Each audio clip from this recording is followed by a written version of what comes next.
Hi every one. BECC 133യുടെ ഏറ്റവും പുതിയ ക്ലാസ്സിലേക്ക് എല്ലാവർക്കും സ്വാഗതം. ഇന്ന് നമ്മൾ നിങ്ങളുമായിട്ട് ഷെയർ ചെയ്യാൻ ഉദ്ദേശിക്കുന്നത് BECC 133യിൽ നിന്നും റിപ്പീറ്റ് ചെയ്ത് ചോദിച്ചിട്ടുള്ള ടോപ്പിക്കുകളും അതുപോലെ തന്നെ ആ ഒരു ടോപ്പിക്കിൽ നിന്നും ചോദിച്ചിട്ടുള്ള ക്വസ്റ്റ്യൻസുമാണ്. അപ്പം നമുക്കറിയാൻ സാധിക്കും BECC 133 principles of macro economics എന്ന ഈ ഒരു കോഴ്സിന് സാധാരണ 3 പാർട്ടുകളായിട്ടാണ്, സെക്ഷനുകളായിട്ടാണ് ക്വസ്റ്റ്യൻസ് വരാറുള്ളത്. Section A, section B and section C. അപ്പം ഇവിടെ നിങ്ങൾ ശ്രദ്ധിക്കേണ്ട കാര്യം, ഇവിടെ ഫസ്റ്റ് സെക്ഷനിൽ നിന്നും 2 ക്വസ്റ്റ്യൻ ആണ് നിങ്ങൾക്ക് ആൻസർ ചെയ്യേണ്ടതായിട്ട് വരുന്നത്. But you have to write the answer in about 500 words each. അപ്പം ശ്രദ്ധിക്കുക, ഇവിടെ 500 വേർഡ്സിലാണ് നിങ്ങൾക്ക് ഓരോ ക്വസ്റ്റ്യൻസിനും ആൻസർ ചെയ്യേണ്ടത്. ഇവിടെ 20 മാർക്സിന് ക്വസ്റ്റ്യൻ ആയതുകൊണ്ട് തന്നെ ക്വാണ്ടിറ്റി വളരെ പ്രധാനപ്പെട്ടതാണ്. അപ്പം ശ്രദ്ധിക്കുക, ഇവിടെ നമ്മൾ സാധാരണ കാൽക്കുലേറ്റ് ചെയ്യാറുള്ളത് ഒരു പേപ്പറിൻ്റെ ഒരു പേജിൻ്റെ വൺ സൈഡിൽ 80 വേർഡ്സ് ആണ് നോർമലി നമ്മൾ കാൽക്കുലേറ്റ് ചെയ്യാറുള്ളത്. പിന്നെ സെക്ഷൻ ബിയിൽ ചോദിക്കുന്നത് answer any 3 questions from this section in about 250 words അല്ലേ. അപ്പം ഇവിടെ ശ്രദ്ധിക്കുക, 3 ക്വസ്റ്റ്യൻസിനാണ് നിങ്ങൾക്ക് ആൻസർ ചെയ്യേണ്ടതായിട്ട് വരുന്നത്.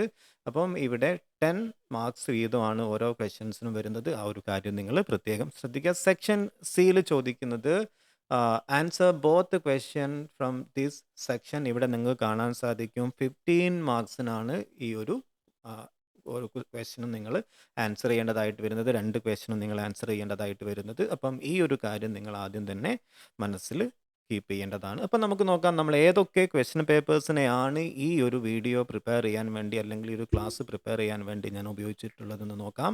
ജൂൺ 2022 ക്വസ്റ്റ്യൻ പേപ്പറും നമ്മൾ പരിഗണിച്ചിട്ടുണ്ടായിരുന്നു. അതുപോലെ തന്നെ December 2021, December 2022, December 2023, then June 2024. ഇത്രയും ടേം ആൻഡ് എക്സാമിനേഷനുകളുടെ ക്വസ്റ്റ്യൻ പേപ്പേഴ്സിനെയാണ് നമ്മൾ ഈ ഒരു ക്ലാസ്സിനെ ഡിസൈൻ ചെയ്യാൻ വേണ്ടി, അല്ലെങ്കിൽ ക്വസ്റ്റ്യൻസിനെയും അതുപോലെ തന്നെ ടോപ്പിക്കിനെയും പ്രിപ്പയർ ചെയ്യാൻ വേണ്ടി നമ്മൾ ഉപയോഗിച്ചിട്ടുള്ളത്.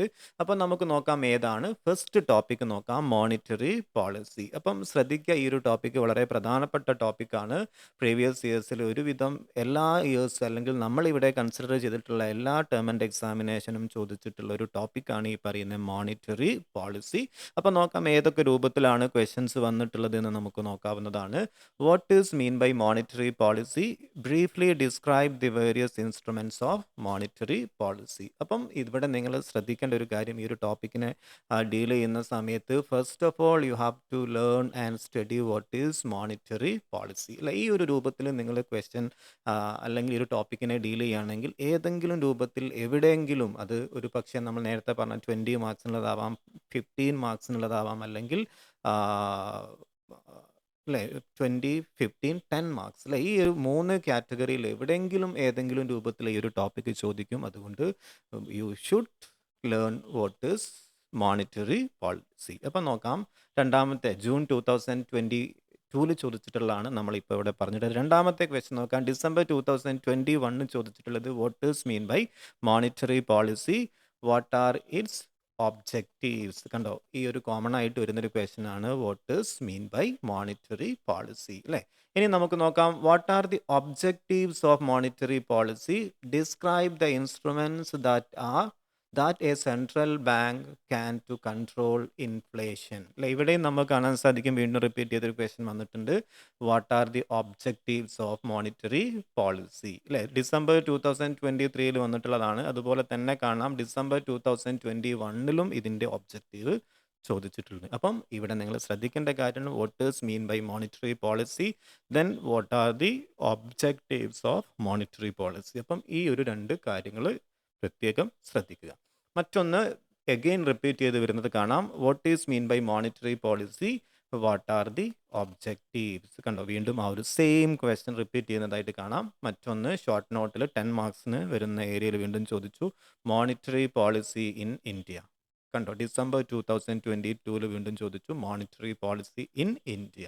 അപ്പം ഈ ഒരു ടോപ്പിക്കിനെ നിങ്ങൾ തീർച്ചയായിട്ടും കൺസിഡർ ചെയ്യുക. പ്രിപ്പയർ ചെയ്യുന്ന സമയത്ത് ഈ ഒരു ഷോർട്ട് സമയം മാത്രമാണ് നിങ്ങളുടെ മുമ്പിൽ വരുന്നത്. അപ്പം ഞാൻ ഈ പറയുന്ന ടോപ്പിക്കുകളെല്ലാം തന്നെ പഠിക്കുക എന്നുള്ളതാണ് നിങ്ങൾ പ്രധാനമായിട്ടും ചെയ്യേണ്ടത്. ഈ ടോപ്പിക്കിൻ്റെ സബ് ടോപ്പിക്കിലേക്ക് നിങ്ങൾക്ക് വീണ്ടും ഒരുപാട് സമയമുണ്ടെങ്കിൽ നിങ്ങൾക്ക് എന്ത് ചെയ്യാം, അതിൻ്റെ എല്ലാ സബ് ടോപ്പിക്കുകളും കവർ ചെയ്യാവുന്നതാണ്. ഇവിടെ നമ്മൾ സജസ്റ്റ് ചെയ്യുന്ന ടോപ്പിക്കുകളും ആ ഒരു ക്വസ്റ്റ്യൻസും നിങ്ങൾ പ്രത്യേകം ശ്രദ്ധിക്കുക. ഓക്കെ, മറ്റൊന്ന് രണ്ടാമത്തെ ഇമ്പോർട്ടൻറ്റ് ടോപ്പിക്കാണ് balance of payment and balance of trade അല്ലേ. അപ്പം നോക്കാം, distinguish between balance of trade and balance of payments.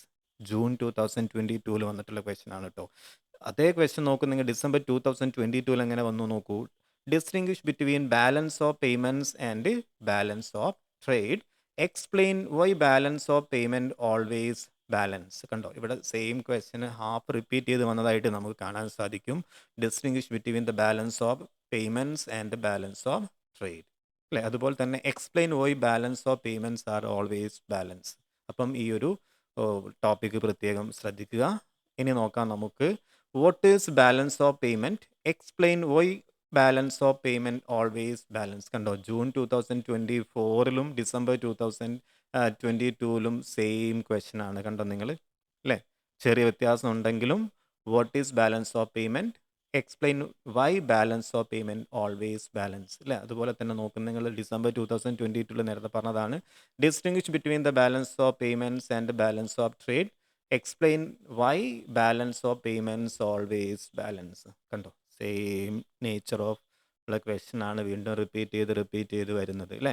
ഇനി നോക്കും നിങ്ങൾ, balance of payment and balance of trade. കണ്ടോ, ആ ഒരു ടോപ്പിക്ക് പ്രത്യേകം ശ്രദ്ധിക്കുക, balance of payments and balance of trade. അപ്പോൾ എക്സാമിന് പോകുന്ന സമയത്ത് ഈ ഒരു ടോപ്പിക്ക് നിർബന്ധമായിട്ടും എന്ത് ചെയ്യുക, നിങ്ങൾ പഠിച്ചു പോകുക എന്നുള്ളതാണ് ആദ്യം നിങ്ങൾ ചെയ്യേണ്ടതായിട്ട് വരുന്നത്. ഓക്കെ, മറ്റൊന്ന് മൂന്നാമത്തെ പ്രധാനപ്പെട്ട ടോപ്പിക്കാണ് equilibrium output by Keynesian model. അപ്പം equilibrium output Keynesian model note ചെയ്ത് വെക്കുക. എക്കണോമിസ്റ്റ് ആയിട്ടുള്ള കെയ്നീഷ്യൻ മോഡൽ ഇക്വിലിബ്രിയം ഔട്ട്പുട്ട് പ്രത്യേകം നിങ്ങൾ ശ്രദ്ധിക്കാൻ. നോക്കാം ഏതൊക്കെ രൂപത്തിലാണ് ഈ ഒരു ടോപ്പിക്കിൽ നിന്നും ക്വസ്റ്റ്യൻസ് വന്നിട്ടുള്ളത് നോക്കാം. Explain how equilibrium output is determined in the Keynesian model.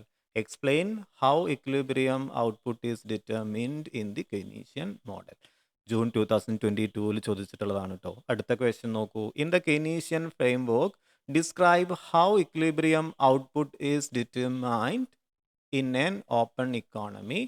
Draw appropriate diagram. കണ്ടോ, വീണ്ടും ചോദിച്ചിട്ടുണ്ട് അല്ലേ, ഡിസംബർ 2021. അടുത്തത് നോക്കൂ, in Keynesian framework explain how equilibrium output is determined in an open economy. Same question കണ്ടെങ്കിൽ ഡിസംബർ 2022 അതുപോലെ തന്നെ ഡിസംബർ 2021 വന്നു അല്ലേ. How is equilibrium level of income determined in a 3-sector model. Explain with the help of diagram. December 2023. അപ്പം ഈ ഒരു കാര്യം പ്രത്യേകം ശ്രദ്ധിക്കുക, equilibrium output by Keynesian model. Okay, ഇനി ഫോർത്ത് ടോപ്പിക്കാണ് നോക്കാം നമുക്ക്, classical approach. Bring out the important features of classical approach to macroeconomics. അപ്പം മാക്രോ എക്കണോമിക്സിൽ ക്ലാസിക്കൽ അപ്രോച്ച് പ്രത്യേകം നിങ്ങൾ ശ്രദ്ധിക്കുക. അപ്പം bring out the important features of classical approach to macroeconomics. Why did it fail to explain the great depression. December 2021. മറ്റൊന്ന് നോക്കൂ, bring out the salient features of classical approach to macroeconomics. December 2022 അല്ലേ, 2022 നോക്ക് നിങ്ങളിവിടെ same അല്ലേ, important features ആണ്, അത് just എന്തായിട്ട് മാറി, സേലിയൻറ്റ് ഫീച്ചേഴ്സ് ആയിട്ട് മാറി അല്ലേ. അപ്പം മാക്രോ എക്കണോമിക്സിൽ ഏത് ക്ലാസിക്കൽ അപ്രോച്ചിൻ്റെ പ്രധാനപ്പെട്ട ഫീച്ചേഴ്സ് നോട്ട് ചെയ്ത് വെക്കുക. Explain the salient features of classical theory of output and employment അല്ലേ. അപ്പോൾ നോക്കൂ നിങ്ങൾ, classical theory of output and employment, how is it different from Keynesian theory. Bring out the major difference between the classical approach and the Keynesian approach to macroeconomics. അപ്പം Keynesian അപ്രോച്ചും അതുപോലെ തന്നെ classical അപ്രോച്ചും പ്രത്യേകം not ചെയ്ത് വെച്ചോളുക. Okay, ഇനി അഞ്ചാമത്തെ പ്രധാനപ്പെട്ട ടോപ്പിക്കാണ് circular flow of income. Circular flow of income. Explain how there is a circular flow of income and output in a 3-sector economy. Draw an appropriate diagram. December 2021 അല്ലേ. ഇനി നോക്കൂ നിങ്ങൾ, elucidate the circular flow of income in a 3-sector economy with the help of diagram. Also describe the relationship between the leakage and injection. നോക്ക് നിങ്ങൾ elucidate അല്ലേ, ഇവിടെ first part repetition ആണ് വരുന്നത് അല്ലേ. Elucidate the circular flow of income in A 3 sector economy. അതുപോലെ തന്നെ explain how the circular flow of income and output in 3 sector economy. അപ്പം പഠിക്കുന്ന സമയത്ത് ചോദിച്ചിട്ടുള്ള ക്വസ്റ്റ്യൻസിൻ്റെ നേച്ചർ മനസ്സിലാക്കി വെക്കുക. കോമൺ ആയിട്ട് ഓരോ ടോപ്പിക്കിനെയും അപ്രോച്ച് ചെയ്യുക. പിന്നെ സബ് ടോപ്പിക്ക് നിങ്ങൾക്ക് പഠിക്കാൻ സമയം കിട്ടിയിട്ടുണ്ടെങ്കിൽ ഈ പറയുന്ന സബ് ടോപ്പിക്കുകളും ഈ ടോപ്പിക്കിൽ നിന്നും ചോദിച്ചിട്ടുള്ള ഡിഫറെൻറ്റ് ക്വസ്റ്റ്യൻ റിപ്പീറ്റ് ചെയ്ത് വന്നിട്ടുള്ള ഒരു ഏരിയകളും നിങ്ങൾ എന്ത് ചെയ്ത് വെക്കുക, പ്രത്യേകം നോട്ട് ചെയ്യാൻ വേണ്ടി ശ്രമിക്കുക. ഓക്കെ, മറ്റൊന്ന് നോക്ക് നിങ്ങൾ അടുത്തത്. Explain the circular flow of income in an open economy with the help of diagram. അപ്പം ഈ ഒരു സർക്കുലർ ഫ്ലോ ഓഫ് ഇൻകം പ്രത്യേകം നോട്ട് ചെയ്ത് വെക്കുക. പല വർഷങ്ങൾ റിപ്പീറ്റ് ചെയ്ത് വന്നിട്ടുണ്ട്. അപ്പം ഇത്രയാണ് നിങ്ങളുമായിട്ട് ഈ ഒരു വീഡിയോയിൽ ഞാൻ ഡിസ്കസ് ചെയ്യാൻ ഉദ്ദേശിക്കുന്നത്. അപ്പം ശ്രദ്ധിക്കാൻ, നിങ്ങൾ ഒരു പർട്ടിക്കുലർ ബ്ലോക്കിൽ മാത്രം കോൺസെൻട്രേറ്റ് ചെയ്യാതിരിക്കുക. എല്ലാ ബ്ലോക്കിൽ നിന്നും ഒന്ന് പ്രധാനപ്പെട്ട പോയിന്റ്സുകൾ ഷോർട്ട് ലിസ്റ്റ് ചെയ്യുക. പോയിന്റ്സ് മീൻസ് ടോപ്പിക്കുകൾ, കീ ടോപ്പിക്കുകൾ ഐഡൻറ്റിഫൈ ചെയ്യുക. കീ ടോപ്പിക്കിനെ പഠിക്കുക. കീ ടോപ്പിക്കുകൾ കവർ ചെയ്തതിന് ശേഷം നിങ്ങൾക്ക് ഓരോ ടോപ്പിക്കിൻ്റെയും സബ് ടോപ്പിക്കിലേക്ക് പോകാവുന്നതാണ്. Anyway, now let me stop here. Have A nice day.